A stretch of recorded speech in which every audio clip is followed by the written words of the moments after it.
Hi friends, ಎಲ್ಲರೂ ಹೇಗಿದ್ದೀರಾ? I hope ನೀವೆಲ್ಲ ಚೆನ್ನಾಗಿದ್ದೀರಾ ಅಂತ ನಾನು ಭಾವಿಸ್ತೀನಿ. ನೀವು ನೋಡ್ತಾ ಇದ್ದೀರಾ ಮಾಯಾ ಪ್ರಪಂಚ ಚಾನೆಲ್ಲು. ಯಾರಾದರೂ ಹೊಸಬ್ರು ಚಾನೆಲ್ ನೋಡ್ತಾ ಇದ್ದರೆ ಏನು ಮಾಡಬೇಕು? ಸಬ್ಸ್ಕ್ರೈಬ್ ಮಾಡ್ಕೋಬೇಕು. ಪಕ್ಕದಲ್ಲಿರುವಂಥ ಬೆಲ್ ಐಕನ್ನ ಕ್ಲಿಕ್ ಮಾಡಿಕೊಂಡು ಪೂರ್ತಿ ವಿಡಿಯೋ ನೋಡಿ. ವಿಡಿಯೋ ಬಗ್ಗೆ ನಿಮ್ಗೆ ಏನು ಅನ್ನಿಸ್ತು ಅಂತೇಳಿ ನನಗೆ ಕಮೆಂಟ್ ಬಾಕ್ಸಲ್ಲಿ ತಿಳಿಸೋದನ್ನು ಮರಿಬೇಡಿ. ಹಾಗೆ ಒಂದು ಲೈಕ್ ಕೊಟ್ಟು ಸಪೋರ್ಟ್ ಮಾಡಿ ಅಂತ ಕೇಳ್ತೀನಿ.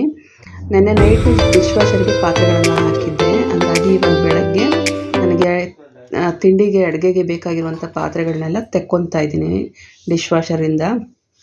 ನಾನು ಡಿಶ್ ವಾಷರ್ಗೆ ಪ್ರತಿ ದಿವಸ ಏನು ಡಿಶ್ ವಾಷರ್ಗೆ ಪಾತ್ರೆ ಹಾಕೋದಿಲ್ಲ. ಅಪರೂಪಕ್ಕೆ, ಅಂದರೆ ವಾರಕ್ಕೊಂದು ಸತಿ ಅಥವಾ ನನಗೆ ಪೀರಿಯಡ್ಸ್ ಇದ್ದಂಥ ಟೈಮಲ್ಲಿ ನನಗಾಗಲ್ಲ ಕೆಲಸ ಮಾಡೋಕ್ಕೆ ಅನ್ನೋವಂಥ ಒಂದು ಏನಾದ್ರು ಪರಿಸ್ಥಿತಿ ಇತ್ತು ಅಂದರೆ ಮಾತ್ರ ನಾನು ಡಿಶ್ ವಾಷರ್ಗೆ ಪಾತ್ರೆಗಳನ್ನ ಹಾಕ್ಕೊತೀನಿ. ಇಲ್ಲಾಂದರೆ ನಾನು ನಾರ್ಮಲಾಗಿ ಕೈಯಲ್ಲೇ ತೊಳಿತೀನಿ. ಹಾಗೆ ಇಲ್ಲಿ ಬೆಳಗ್ಗೆ ಈರುಳ್ಳಿ ಚಟ್ನಿ ಮಾಡಿ ದೋಸೆ ಮಾಡೋಣ ಅಂಥೇಳಿ ನಾನಿಲ್ಲಿ ರೆಡಿ ಮಾಡ್ಕೊತಾ ಇದ್ದೀನಿ. ಸಿಂಪಲ್ ನಾರ್ಮಲ್ಲು ಚಟ್ನಿ ಥರನೇ, ಆದರೆ ಈರುಳ್ಳಿಯಲ್ಲಿ ಸ್ವಲ್ಪ ಜಾಸ್ತಿ ಸೇರಿಸ್ಕೊಂಡು ಫ್ರೈ ಮಾಡಿ ಗ್ರೈಂಡ್ ಮಾಡೋದಷ್ಟೇ, ಇನ್ನೇನು ವಿಶೇಷ ಏನಿಲ್ಲ. ತುಂಬಾ ಚೆನ್ನಾಗಿರುತ್ತೆ. ಕಡಲೆಬೀಜ ಚಟ್ನಿ ಮಾಡ್ತೀವಲ್ವ, ಅದೇ ಥರನೇ ಸ್ವಲ್ಪ ಈರುಳ್ಳಿ ಹಾಕಿ ಫ್ರೈ ಮಾಡಿಕೊಂಡು ಮಾಡಿ ತುಂಬಾ ಚೆನ್ನಾಗಿರುತ್ತೆ ಟೇಸ್ಟಿಯಾಗಿ. ಹಾಗೆ ತುಂಬ ಜನ ನನಗೆ ಕಮೆಂಟಲ್ಲಿ ಕೇಳ್ತಾಯಿದ್ರಿ ಪೇಮೆಂಟ್ ಬಂತಾ ಅಂತಂದ್ಬಿಟ್ಟು. ಹಾಗೆ ಯಾಕೆ ನೀವು ವ್ಲಾಗನ್ನು ಅಪ್ಲೋಡ್ ಮಾಡ್ತಾ ಇಲ್ಲ ಅಂಥೇಳಿ ನನಗೆ ಇನ್ಸ್ಟಾಗ್ರಾಮಲ್ಲಾಗಿರ್ಬೋದು ಅಥವಾ ನನಗೆ ಶಾರ್ಟ್ಸ್ ವೀಡಿಯೋಸ್ ಹಾಕ್ತಿರ್ತೀನಲ್ವ ಅದಕ್ಕಾಗಿರ್ಬೋದು ತುಂಬ ಜನ ಕೇಳಿದ್ದೀರಾ. ತುಂಬಾ ಯಾಕೋ ವ್ಲಾಗು ಮಾಡ್ತಾ ಇದ್ದೆ, ಆದರೆ ಎಡಿಟಿಂಗ್ ಮಾಡಿ ಅಪ್ಲೋಡ್ ಮಾಡೋಕ್ಕೆ ಮನಸ್ಸಿರಲಿಲ್ಲ. ಹಾಗಾಗಿ ತುಂಬಾ ದಿವಸ ಆಯಿತು, ಒಂದು ವಾರದ ಮೇಲೇ ಆಯಿತು ನಾನು ವ್ಲಾಗನ್ನು ಹಾಕಿ. ಹಾಗೆ ಪ್ರತಿ ದಿವಸ ಕಂಟಿನ್ಯೂಸ್ ಆಗಿ ವ್ಲಾಗನ್ನು ಹಾಕ್ತಾಯಿದ್ದೆ ನಾನು, ಏನಾದ್ರು ಒಂದು ವೀಡಿಯೋ ಮಾಡಿ. ಯಾಕೋ ಗೊತ್ತಿಲ್ಲ, ಮನಸ್ಸಿಲ್ಲ. ಮತ್ತು ಏನಾಗುತ್ತೆ, ವ್ಯೂಸ್ ಬರಬೇಕು. ವ್ಯೂಸ್ ಬಂದ್ರೇ ನಮಗೆ ಇಂಟ್ರೆಸ್ಟ್ ಬರುತ್ತೆ, ನಾವು ಕೂಡ ವೀಡಿಯೋ ಮಾಡಬೇಕು, ಅಪ್ಲೋಡ್ ಮಾಡಬೇಕು ಅಂಥೇಳಿ. ವ್ಯೂಸು ಕೂಡ ತುಂಬಾ ಕಮ್ಮಿ ಇದೆ. ಅದ್ರ ಜೊತೆಯಲ್ಲಿ ದುಡ್ಡು ಬಂತ ಅಂತ ನಿಮ್ಮ ಒಂದು ಕ್ವಶನಿಗೆ ನಾನು ಹೇಳೋದು, ದುಡ್ಡು ಬರೋ ಒಂದು ನೆಕ್ಸ್ಟ್ ಸ್ಟೇಜಲ್ಲಿ ಇದೆ. ನಿಮ್ಮೆಲ್ಲರ ಸಪೋರ್ಟ್ ನನಗೆ ಬೇಕಾಗಿದೆ. ಹಾಗಾಗಿ ನನಗೆ ವ್ಯೂಸ್ದೇ ತುಂಬಾ ಟೆನ್ಷನ್ ಆಗಿಬಿಟ್ಟಿದೆ. ವ್ಯೂಸ್ ಯಾಕೆ ಬರ್ತಾಯಿಲ್ಲ? ಕೆಲವ್ರದ್ದು ಕಂಟೆಂಟೇ ಇರೋದಿಲ್ಲ, ಜಸ್ಟ್ ಏನೋ ಒಂದು ಮಾತಾಡ್ತಾರೆ, ಸುಮ್ಮನೆ ಹಂಗೆ ಹಾಕ್ತಾರೆ. ಅದು ಎಷ್ಟೆಲ್ಲ ವ್ಯೂಸ್ ಬರುತ್ತೆ. ನಾವು ಬೆಳಗಿಂದ ಸಂಜೆ ತನಕ ನಮ್ಮ ಮನೆಯಲ್ಲೇ ಆಗುವಂಥದ್ದು, ಅಂದರೆ ನಮ್ಮ ಜೀವನ ಶೈಲಿಯನ್ನು ನಾವು ತೋರಿಸ್ತಾ ಹೋಗ್ತೀವಿ, ಆದರೂ ಕೂಡ ವ್ಯೂಸ್ ಬರೋದಿಲ್ಲ. ಯಾಕೆ? ಅದು ತುಂಬಾ ನನಗೆ ಒಂಥರ ಇತ್ತೀಚೆಗೆ ಸುಮಾರು ಈಗ ಒಂದು 2 ತಿಂಗಳಿಂದ ವ್ಯೂಸೇ ಇಲ್ಲ. ನಾರ್ಮಲಾಗಿ ಒಂದು ಅಟ್ಲೀಸ್ಟ್ 150, 200, 300 ಈ ಥರ ಆದರೂ ಬರ್ತಿತ್ತು. ಈಗ ಅದು ಕೂಡ ಇಲ್ಲ. ಅದರಿಂದ ಮನಸ್ಸಿಗೆ ಏನೋ ಒಂದು ರೀತಿಲಿ ಕಸಿಬಿಸಿ, ಅಯ್ಯೋ ಚಾನೆಲ್ ಮುಂದುವರಿಸ್ಬೇಕಾ ಬೇಡವಾ, ಇಲ್ಲಿಗೆ ಬಿಟ್ಬಿಡ್ಲ ನಾನು. ಯಾಕೆ ಅಂತಂದರೆ ಒಂದು ವ್ಲಾಗ್ ಮಾಡೋದು ಅಂತಂದರೆ ಸುಲಭವಾದ ಕೆಲಸ ಅಲ್ಲ ಅದು. ಯಾಕೆಂದರೆ ನಾವು ನಾರ್ಮಲಾಗಿ ಕೆಲಸ ಮಾಡೋದ್ರಲ್ಲಿ ವ್ಲಾಗನ್ನು ಶೂಟ್ ಮಾಡಿಕೊಂಡು ನಾವು ಕೆಲಸಗಳನ್ನ ಮಾಡ್ತಾಯಿದ್ರೆ ಅದು ಅರ್ಧ ಗಂಟೆಲಿ ಆಗೋ ಕೆಲಸ 2 ಅವರ್ ಹಿಡಿಯುತ್ತೆ. ಹಾಗೆ ಮನೆ ಕೆಲಸಗಳು ಪ್ರತಿಯೊಂದು ನಾವು ತೋರಿಸ್ಬೇಕು ಅಂಥೇಳಿ ನಾವು ವೀಡಿಯೋ ಮಾಡ್ಕೋತಾ ಇದ್ದೀವಿ ಅಂತಂದಾಗ ತುಂಬಾ ಟೈಮ್ ಬೇಕಾಗುತ್ತೆ. ಅದರಿಂದ ತುಂಬಾ ವ್ಯೂಸ್ ಬರ್ತಾಯಿಲ್ಲ. ಏನು ಮಾಡಬೇಕು ಅಂತ ನನಗೆ ಅರ್ಥ ಆಗ್ತಾಯಿಲ್ಲ. ಅಂದರೆ ಅದೇ ಯೂಟ್ಯೂಬು ನಾನು ಮುಂದುವರಿಸ್ಬೇಕಾ ಬೇಡವಾ, ಇನ್ನೇನು ಪೇಮೆಂಟ್ ತೊಗೊಳ್ಳೋ ಒಂದು ಹತ್ರದಲ್ಲಿ ಇದ್ದೀನಿ. ಹಂಗೂ ಕೂಡ ಕೆಲವೊಂದು ಸಲ ಅನಿಸುತ್ತೆ ಮನಸ್ಸು, ಇಷ್ಟೇ ಕಷ್ಟಪಟ್ಟಿದ್ದೀವಂತೆ, ಅಟ್ಲೀಸ್ಟ್ 1 ವರ್ಷನೇ ಆಯಿತು. ನಾನು ಕರೆಕ್ಟಾಗಿ ವರಮಹಾಲಕ್ಷ್ಮಿ ಹಬ್ಬದ ದಿವಸಕ್ಕೆ ನಾನು ಚಾನೆಲ್ ಸ್ಟಾರ್ಟ್ ಮಾಡಿ ಆಗಸ್ಟ್ 8ನೇ ತಾರೀಕಿಗೆ 1 ವರ್ಷ ಆಯಿತು. ನನ್ನ ಒಂದು ಏಮ್ ಇದ್ದಿದ್ದು 1 ವರ್ಷದೊಳಗಡೆ ಒಂದು ಪೇಮೆಂಟ್ ತೊಗೊಳ್ಳೇಬೇಕು ನಾನು ಅಂಥೇಳಿ ತುಂಬಾ ಪ್ರಯತ್ನ ಪಟ್ಟೆ. ಎಷ್ಟೇ ಹುಷಾರಿಲ್ಲ ಅಂತಂದರೂ ಸರಿ, ಏನೇ ಒಂದು ಆದರೂ ಸರಿ ವಿಡಿಯೋ ಮಾಡೋದನ್ನು ತಪ್ಪಿಸ್ತಾ ಇರಲಿಲ್ಲ. ಹಾಗೆ ಒಂದು ದಿವಸಕ್ಕೆ ಒಂದು ವಿಡಿಯೋ ಆದರೂ ಹಾಕ್ತಿದ್ದೆ ನಾನು. ಆದರೂ ತುಂಬಾ ಪ್ರಯತ್ನ ಪಟ್ಟೆ. ಆದರೆ ನಿಜ ಹೇಳ್ತೀನಿ, ನನ್ನ ಪ್ರಯತ್ನಕ್ಕೆ ಫಲ ಸಿಗಲಿಲ್ಲ ಅಂತಲೇ ಹೇಳಬೇಕು. ಯಾಕೆಂದರೆ 1 ವರ್ಷದೊಳಗೆ ನಾನು ಒಂದು ಪೇಮೆಂಟ್ ತೊಗೋಬೇಕು ಅಂತ ಇಟ್ಟಿದ್ದ ಆಸೆ ನನಗೆ ಪೂರೈಸಲೇ ಇಲ್ಲ. ಅದರಿಂದ ತುಂಬಾ ಒಂದು ರೀತಿಲಿ ಡಿಸಪಾಯಿಂಟ್ ಆಗಿ ನಾನು ಸರಿಯಾಗಿ ವೀಡಿಯೋಗಳನ್ನ ಹಾಕೋದು ಬಿಟ್ಟು ಸುಮಾರು 1 ತಿಂಗಳೇ ಆಯಿತು ಅಂದ್ಕೊತೀನಿ. 1 ತಿಂಗಳು, 1.5 ತಿಂಗಳು ಆಯಿತು. ಅಂದರೆ ವಾರಕ್ಕೊಂದು ಅಥವಾ 2 ಈ ಥರ ಹಾಕ್ಕೊತ ಬರ್ತಾಯಿದ್ದೀನಿ. ದಯವಿಟ್ಟು ನಾನು ಏನಂತ ಕೇಳ್ತೀನಿ ಅಂತಂದರೆ, ಹೊಸ ಯೂಟ್ಯೂಬರ್ಗಳು ತುಂಬ ಜನ ಇದ್ದಾರೆ, ಎಲ್ರಿಗೂ ಸಪೋರ್ಟ್ ಮಾಡಿ, ಅದರಲ್ಲಿ ನನಗೂ ಕೂಡ ಸಪೋರ್ಟ್ ಮಾಡಿ. ವ್ಯೂಸ್ ಬಂದ್ರೇ ನಮಗೆ ನಾವು ಮಾಡೋವಂಥ ಕೆಲಸಕ್ಕೆ ಅಟ್ಲೀಸ್ಟು ನಮಗೆ ಒಂದು ಪ್ರತಿಫಲ ಸಿಗುತ್ತೆ ಅಲ್ವಾ. ಹಾಗಾಗಿ ನಾನು ನಿಮ್ಮನ್ನು ಕೇಳ್ಕೊತಾ ಇದ್ದೀನಿ. ನನ್ನ ಮನಸ್ಸಲ್ಲಿರುವಂಥ ಈ ಒಂದು ಕನ್ಫ್ಯೂಷನ್ಗೆ ನೀವೇ ಒಂದು ಉತ್ತರ ಕೊಡಬೇಕು. ನನಗೆ ಈ ಒಂದು ವ್ಲಾಗನ್ನು ನೋಡಿದ್ಮೇಲೆ ಕಮೆಂಟ್ ಬಾಕ್ಸಲ್ಲಿ ತಿಳಿಸಿ. ನಾನು ಯೂಟ್ಯೂಬನ್ನು ಮುಂದುವರಿಸ್ಬೇಕಾ ಬೇಡವಾ? ನಿಮ್ಮ ಒಂದು ಕಮೆಂಟು ಅಂದರೆ ನನ್ನ ಚಾನಲ್ಗೆ ಇರಬೇಕಾ ಬೇಡವಾ ಅನ್ನೋದ್ರ ಮೇಲೆ ನಿಂತಿದೆ. ದಯವಿಟ್ಟು ಕಮೆಂಟಲ್ಲಿ ತಿಳಿಸಿ ಅಂತ ಕೇಳ್ಕೊತೀನಿ. ಹಾಗೆ ಸ್ವಲ್ಪ ತರಕಾರಿ ಎಲ್ಲ ತಗೊಂಡು ಬಂದಿದ್ದರು. ಹಂಗಾಗಿ ಈರುಳ್ಳಿ ಎಲ್ಲ ಹಳೆ ಈರುಳ್ಳಿ ಬೆಳ್ಳುಳ್ಳಿ ಅದೆಲ್ಲ ತೆಗೆದು ಕ್ಲೀನ್ ಮಾಡಿಕೊಂಡು ಎಲ್ಲ ಎತ್ತಿಟ್ಕೊತಾ ಇದ್ದೀನಿ. ಯಾಕೆ ಅಂತಂದರೆ ತಂದಿದ ತಕ್ಷಣ ಹಂಗೆ ಇಟ್ಬಿಟ್ರೆ ಏನಾಗುತ್ತೆ, ಮತ್ತು ನಾವು ಅಡುಗೆ ಮಾಡೋ ಟೈಮಲ್ಲಿ ಜಾಸ್ತಿ ಗಲೀಜು ಅನಿಸುತ್ತೆ. ಅಂದರೆ ಇವಾಗ ಈರುಳ್ಳಿ ಸಿಪ್ಪೆಗಳಾಗಿರ್ಬೋದು, ಬೆಳ್ಳುಳ್ಳಿ ಸಿಪ್ಪೆ ಆಗಿರ್ಬೋದು, ನೀಟ್ ಮಾಡಿ ಕ್ಲೀನ್ ಮಾಡಿ ಇಟ್ಬಿಟ್ರೆ ಅಡುಗೆ ಮನೆಯೂ ನೋಡೋಕ್ಕೂ ಚೆನ್ನಾಗಿರುತ್ತೆ. ಹಾಗೆ ಫ್ರಿಜ್ಜಲ್ಲಿ ಇಡುವಂಥ ತರಕಾರಿಗಳು ಕೂಡ ನಮಗೆ ಕ್ಲೀನಾಗಿ ಇರುತ್ತೆ. ಹಾಗಾಗಿ ತಂದ ತಕ್ಷಣ ನಾನು ಕೊತ್ತಂಬರಿ ಸೊಪ್ಪಾಗಲಿ, ಪುದೀನ ಆಗಲಿ, ಕರಿಬೇವಾಗಲಿ, ಈರುಳ್ಳಿ ಆಗಲಿ ಇದೆಲ್ಲ ಕ್ಲೀನ್ ಮಾಡಿ ಎತ್ತಿಟ್ಕೊತೀನಿ ನಾನು. ಹಾಗಾಗಿ ಆ ಕೆಲಸ ಕೂಡ ಆಯಿತು ಇವತ್ತು. ಹಾಗೆ ಮಧ್ಯಾಹ್ನದ ಅಡುಗೆ ಕೂಡ ರೆಡಿ ಆಗ್ತಾಯಿದೆ. ಅಷ್ಟೊತ್ತಿಗೆ ನನ್ನ ಮಗ ಕೂಡ ಊಟಕ್ಕೆ ಬಂದ. ಅವನಿಗೆ ಇವತ್ತು ಮುದ್ದೆ ಮಾಡು ಅಂತೇಳಿ ಕೇಳಿದ್ದ, ಅವನೇ ಬಾಯ್ಬಿಟ್ಟು. ಹಾಗಾಗಿ ಮಿಕ್ಸ್ ತರಕಾರಿ ಸಾಂಬಾರು ಅದ್ರ ಜೊತೆಗೆ ಮುದ್ದೆ ಮಾಡ್ಕೊಂಡಿದ್ದೆ. ಅವನಿಗೆ ಫಸ್ಟು ಊಟಕ್ಕೆ ಹಾಕ್ಕೊಟ್ಬಿಟ್ಟು ಇನ್ನು ಬೇರೆ ಕೆಲಸಗಳಿದೆ, ಹಾಗಾಗಿ ನಾನು ಮಾಡ್ಕೊತಾ ಇದ್ದೀನಿ. ನನ್ನ ಚಿಕ್ಕ ಮಗ ನಮ್ಮ ಮನೆಗೆ ಬೆಡ್ಗಳು ಹಾಗೆ ಬೆಡ್ ವಿತ್ ಸೋಫಾ ಅದನ್ನು ಆರ್ಡ್ರ್ ಮಾಡಿದ್ದ. ಅದು ಬಂದು ಸುಮಾರು ಒಂದು ವಾರದ ಮೇಲೇ ಆಯಿತು. ವಿಡಿಯೋ ಮಾಡ್ಕೊಂಡಿದ್ದೀನಿ, ಅಪ್ಲೋಡ್ ಇವಾಗ ಮಾಡ್ತಾಯಿದ್ದೀನಿ ನಾನು. ವಾಕ್ಮೆಟ್ ಒಂದು ಕಂಪ್ನಿದು. ಒಂದು ಅವನ ರೂಮ್ಗೆ ಸಿಂಗಲ್ ಹಾಸಿಗೆ, ಹಾಗೆ ನನ್ನ ರೂಮ್ಗೆ ಡಬಲ್ ಹಾಸಿಗೆ. ನೋಡಿ ಇಲ್ಲಿ ತೋರಿಸ್ತಾ ಇದ್ದೀನಲ್ವ, ವಾಕ್ಮೆಟು ತುಂಬಾ ಸಾಫ್ಟಾಗಿ ತುಂಬಾ ಚೆನ್ನಾಗಿದೆ. ಬೆಡ್ಡಂತೂ ತುಂಬಾ ಇಷ್ಟ ಆಯಿತು ನನಗಂತೂ. ಅದ್ರ ಜೊತೆಗೆ ಸೋಫಾ ವಿತ್ ಬೆಡ್ಡು ಅದನ್ನು ಕೂಡ ಒಂದು ತರಿಸ್ಕೊಂಡಿದ್ದಾನೆ. ತೋರಿಸ್ತೀನಿ ನೋಡಿ ಇದು ಸಿಂಗಲ್ ಹಾಸಿಗೆ, ಸಾಫ್ಟಾಗಿ ತುಂಬಾ ಚೆನ್ನಾಗಿದೆ. ಇನ್ನೊಂದು ಏನು ಗೊತ್ತಾ, ಈ ಒಂದು ಕಂಪನಿಯ ಒಂದು ವಿಶೇಷತೆ ಅಂತಂದರೆ ಪ್ರತಿಯೊಂದು ಬೆಡ್ಗಳಿಗಾಗಲಿ ಸೋಫಾಗಾಗಲಿ ನೋಡಿ ಈ ರೀತಿ ಜಿಪ್ಪನ್ನು ಕೊಟ್ಟಿದ್ದಾರೆ. ಒಳಗಡೆ ಬೆಡ್ ಇದೆ, ಆ ಬೆಡ್ ಮೇಲೆ ಹಾಕಿರುವಂಥ ಕವರ್ಗೆ ಈ ರೀತಿ ಜಿಪ್ಪನ್ನು ಕೊಟ್ಟಿದ್ದಾರೆ. ನಮಗೆ ಒಂದು ಪಕ್ಷ ಕೊಳೆ ಆಯಿತು ಅಂತಂದ್ರೂ ಕೂಡ ಅದನ್ನು ತೆಗೆದು ನಾವು ವಾಶ್ ಮಾಡಿ ಮತ್ತೆ ನಾವು ಹಾಕ್ಬೋದು. ನಾರ್ಮಲಾಗಿ ಮಂಚದ ಮೇಲೆ ಈ ಒಂದು ಬೆಡ್ಡನ್ನು ಹಾಕಿರ್ತೀವಿ, ಇದ್ರ ಮೇಲೆ ಒಂದು ಬ್ಲ್ಯಾಂಕೆಟನ್ನು ಹಾಕಿರ್ತೀವಲ್ವ ನಾವು. ಹಾಗಾಗಿ ಇದು ಕೊಳೆ ಆಯಿತು ಅಂತಂದರೆ ಕ್ಲೀನ್ ಮಾಡೋದಕ್ಕೆ ಕ್ಲೀನ್ ಮಾಡಿ ಮತ್ತು ನೀಟಾಗಿ ಇಟ್ಕೊಳ್ಳೋದಕ್ಕೆ ತುಂಬಾ ಚೆನ್ನಾಗಿದೆ. ಹಾಗಾಗಿ ತುಂಬಾ ಇಷ್ಟ ಆಯಿತು. ಹಾಗೆ ಕಂಫರ್ಟಬಲ್ ಆಗು ಕೂಡ ಇದೆ. ನಮ್ಮದು ಬೆಡ್ಗಳೆಲ್ಲ ತುಂಬ ಹಳೇದಾಗಿತ್ತು. ಆದರೆ ನಮ್ಮ ಮಕ್ಕಳು ಚಿಕ್ಕವ್ರು ಇರಬೇಕಾದ್ರೆ ನಾವು ಅದನ್ನು ಹೊಲಿಸಿದ್ದು ಹತ್ತಿ ಹಾಸಿಗೆ ಎಲ್ಲ. ತುಂಬ ವರ್ಷಗಳಾಗಿತ್ತು, ಅದು ಹಳೇದಾಗಿತ್ತು, ಚೆನ್ನಾಗಿತ್ತು, ಏನು ಹಾಳಾಗಿರಲಿಲ್ಲ. ಆದರೆ ನನಗೆ ಬೇಡ, ಚೇಂಜ್ ಮಾಡೋಣ, ತುಂಬ ವರ್ಷ ಯೂಸ್ ಮಾಡಿದ್ರೆ ಹತ್ತಿ ಹಾಸಿಗೆ ಒಂಥರ ನಿದ್ದೆ ಬರೋಲ್ಲ ಜಾಸ್ತಿ ಅಂತೇಳಿ ಚೇಂಜ್ ಮಾಡಿಸ್ದೆ. ನೋಡಿ ಇದು ಬಂದು ಸೋಫಾ ವಿತ್ ಮ್ಯಾಟ್ರಸ್ಸು. ಇದನ್ನು ಕೂಡ ಒಂದು ಆರ್ಡ್ರ್ ಮಾಡಿದ್ದಾನೆ. ಅಂದರೆ ಯಾರಾದರೂ ಗೆಸ್ಟ್ ಯಾರಾದ್ರು ಬಂದರೆ ಮಲ್ಕೊಳಕ್ಕಾಗುತ್ತಲ್ವ, ಅಥವಾ ಕೂತ್ಕೊಳ್ಳೋಕ್ಕಾಗಲಿ ಸೋಫಾ ಥರ ಯೂಸ್ ಮಾಡ್ಕೋಬೋದು ಅಂತೇಳಿ ಇದನ್ನು ಕೂಡ ತರಿಸ್ಕೊಂಡಿದ್ದಾನೆ. ಇದರ ಪ್ರೈಸ್ ಬಂದು 6,909 ರೂಪಾಯಿ.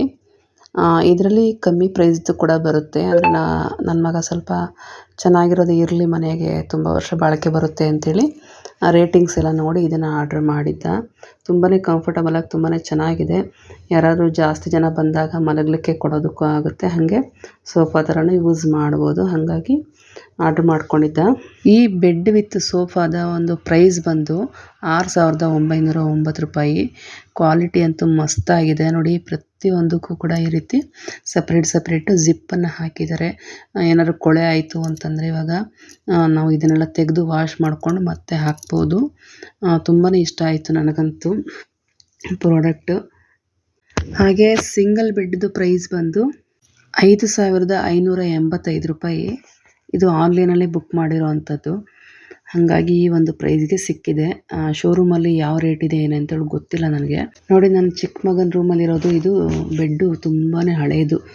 ನನ್ನ ರೂಮಲ್ಲಿರೋದಾಗಲಿ ನನ್ನ ದೊಡ್ಡ ಮಗನ ರೂಮಲ್ಲಿ ಬೇರೆ ತರಿಸ್ಕೊಂಡ್ವಿ ಕೊಟ್ಬಿಟ್ಟು. ಇದು ಬಂದು ಸುಮಾರು ಒಂದು 15ರಿಂದ 20 ವರ್ಷ ಹಳೆಯದು ಬೆಡ್ಡು. ತುಂಬಾ ಹಳೇದಾಗಿತ್ತು, ಏನು ಹಾಳಾಗಿರಲಿಲ್ಲ.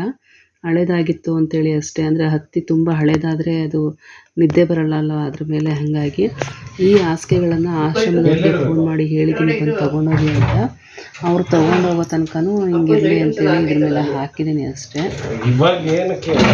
ಇನ್ನು ನನ್ನ ರೂಮಲ್ಲಿರುವಂಥ ಬೆಡ್ಡು ಕೂಡ ಆಶ್ರಮದವರು ಬಂದು ತೊಗೊಂಡೋಗೋ ತನಕ ಹಾಕ್ಕೊಳಕ್ಕಾಗಲ್ಲ, ಹಾಗಾಗಿ ಅಲ್ಲೇ ಇಟ್ಟಿದ್ದೀನಿ. ಇನ್ನು ಕ್ವೀನ್ ಸೈಜು ನನ್ನ ರೂಮ್ದು ಬೆಡ್ ಬಂದು 10,930 ರೂಪಾಯಿ ಆಯಿತು.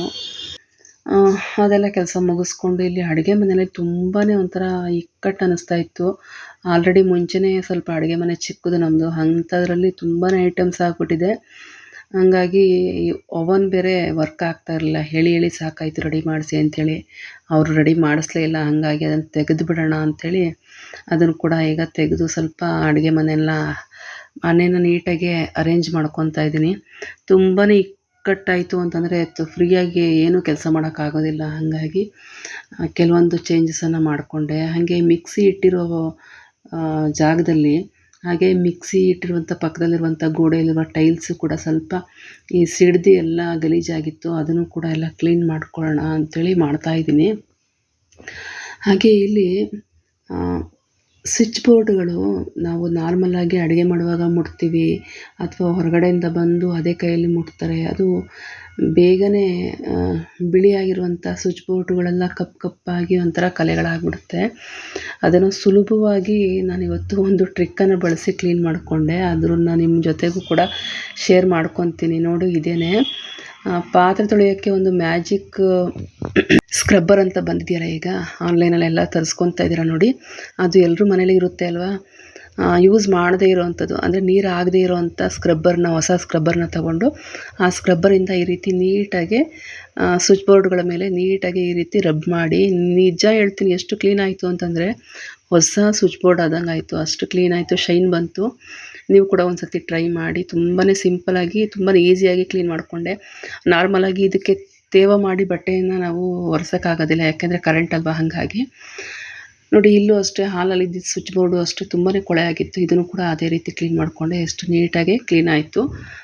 ನೀವು ಕೂಡ ಒಂದು ಸರ್ತಿ ಟ್ರೈ ಮಾಡಿ ನನಗೆ ಕಮೆಂಟ್ ಬಾಕ್ಸಲ್ಲಿ ತಿಳಿಸಿ ಹೇಗೆ ಕ್ಲೀನ್ ಆಯಿತು ಅಂಥೇಳಿ.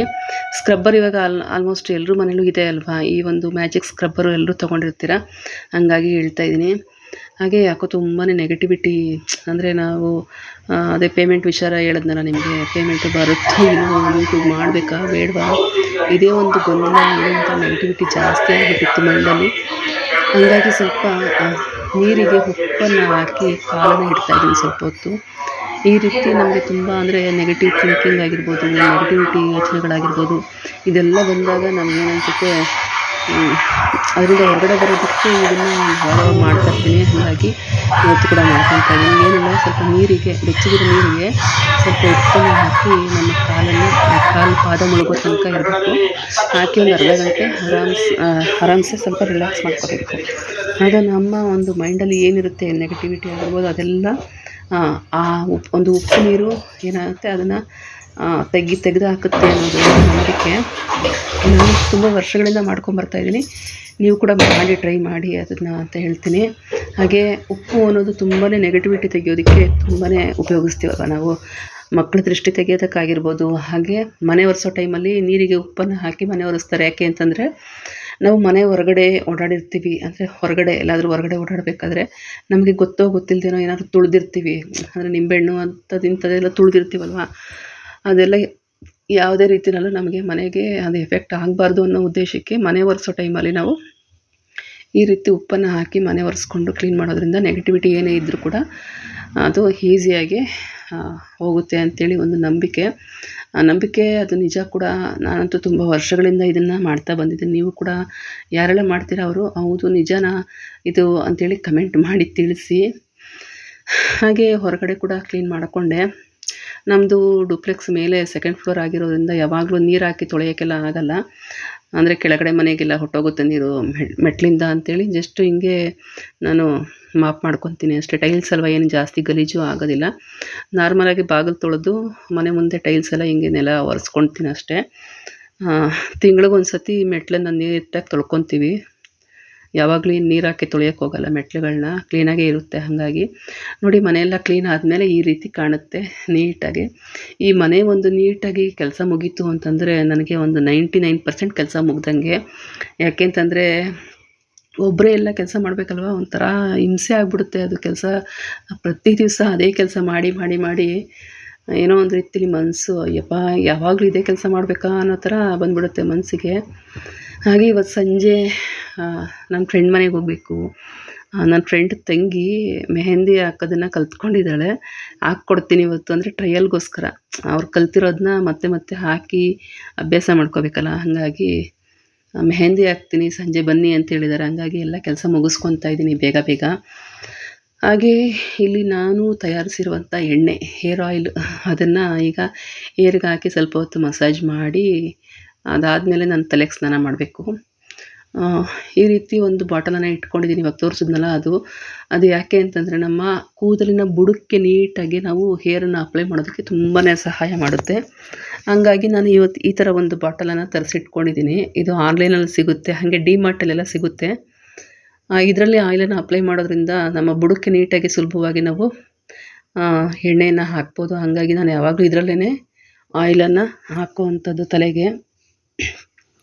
ಹೇರ್ ಆಯಿಲ್ ಯಾರಿಗಾದ್ರು ಬೇಕಾದರೆ ನನ್ನ ಒಂದು ನಂಬರ್ ಕೊಟ್ಟಿರ್ತೀನಿ, ಆ ನಂಬರ್ಗೆ ಕಾಂಟ್ಯಾಕ್ಟ್ ಮಾಡಿ. ಹೇರ್ ಆಯಿಲ್ ಬೇಕಾದವರು ಖಂಡಿತ ಕಳಿಸ್ಕೊಡ್ತೀನಿ. ಹೇರ್ ಆಯಿಲ್ ಅಂತೂ ತುಂಬಾ ಚೆನ್ನಾಗಿದೆ. ನಾನು ಮನೆಯಲ್ಲೇ ಮಾಡ್ಕೊಳ್ಳೋದು, ತುಂಬ ವರ್ಷಗಳಿಂದ ನಾನು ಮನೆಯಲ್ಲೇ ಮಾಡ್ಕೊಂಡು ನಾನು ಉಪಯೋಗಿಸೋವಂಥದ್ದು. ನಾನು ಹೊರಗಡೆ ಎಲ್ಲೂ ತರಕ್ಕೆ ಹೋಗೋದಿಲ್ಲ ಎಣ್ಣೆನ. ಹಾಗಾಗಿ ನಿಮಗೂ ಕೂಡ ಹೇಳ್ತಾ ಇದ್ದೀನಿ, ಯಾರಿಗಾದರೂ ಹೆಲ್ತಿ ಹೇರ್ ಬೇಕು ಅಂತನ್ನೋರು ನಾನು ಸ್ಕ್ರೀನ್ ಮೇಲೆ ಕೊಟ್ಟಿರುವಂಥ ಒಂದು ನಂಬರ್ಗೆ ಕಾಂಟ್ಯಾಕ್ಟ್ ಮಾಡಿ ಖಂಡಿತ ನಿಮಗೆ ಎಣ್ಣೆಯನ್ನು ಕಳಿಸ್ಕೊಡ್ತೀನಿ. ತುಂಬ ಜನ ಕೇಳ್ತೀರಾ, ನೀವು ಆಯಿಲು ಯಾವ್ದು ಯೂಸ್ ಮಾಡ್ತೀರಾ, ಶಾಂಪು ಯಾವ್ದು ಯೂಸ್ ಮಾಡ್ತೀರಾ, ಹೇರ್ ಚೆನ್ನಾಗಿದೆ ಅಂತೇಳಿ. ಹಂಗಾಗಿ ಶೇರ್ ಮಾಡ್ಕೊತಾ ಇದ್ದೀನಿ ಅಷ್ಟೇ. ಎಲ್ಲ ಕೆಲಸ ಮುಗಿಸ್ಕೊಂಡು ಫ್ರೆಶ್ ಅಪ್ಪು ಕೂಡ ಆಗಿ ಸಂಜೆ ನನ್ನ ಫ್ರೆಂಡ್ ಮನೆಗೆ ಬಂದೆ. ನೋಡಿ ಇವರೇನೆ ನಮ್ಮ ಫ್ರೆಂಡ್.